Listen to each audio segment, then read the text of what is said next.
From the Bob Mills Weather Center, meteorologist Aaron Reeves. I think I need to get me a good 18th century style suit to wear to do the weather in. What do you think? Let me know. Maybe we can make that happen. Who knows? We'll see if the boss lets me. Anyways, today, 58, not too bad. Front moved through the area, but not a huge cool down behind it. I mean, we're chilly tonight, but really seasonably chilly. All in all, not too bad. More storm systems coming onto the west coast. They have been pounded. That continues to be the case.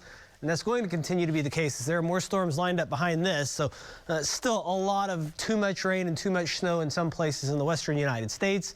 Across our neck of the woods, high and dry. We did have a system roll through that off to our east now, hanging out around Memphis. High pressure settling in. Some snow between Kansas City and about Kirksville up in Missouri. That's moving away.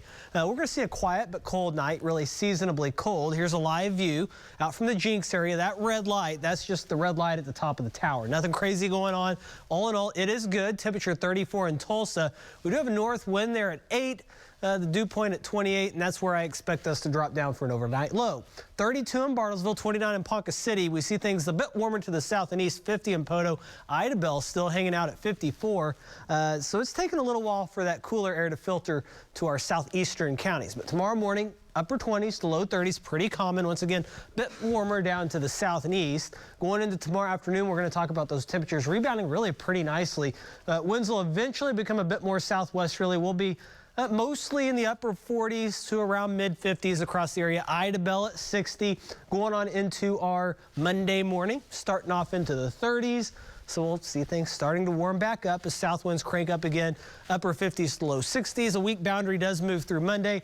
Not much of an impact on our temperatures as they go forward.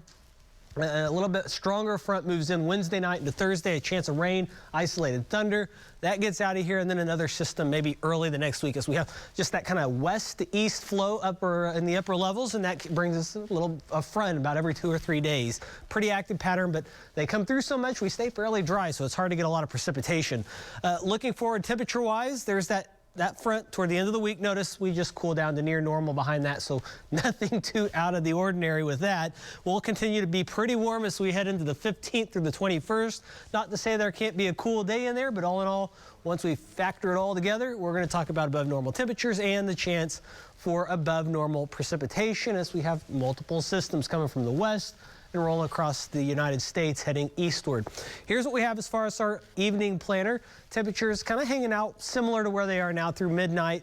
By tomorrow morning, 28, a little chilly. And as we end of the afternoon, we're going to talk about highs into the lower 50s. Pretty nice day, really. A southwest breeze there around 5 miles per hour, so wind's not a big factor. Get out and enjoy what really is going to shape up to be a pretty good Sunday for us. Really pretty typical temperature-wise at this time of year, but all in all, not bad. 60s return Monday into the first half of next week.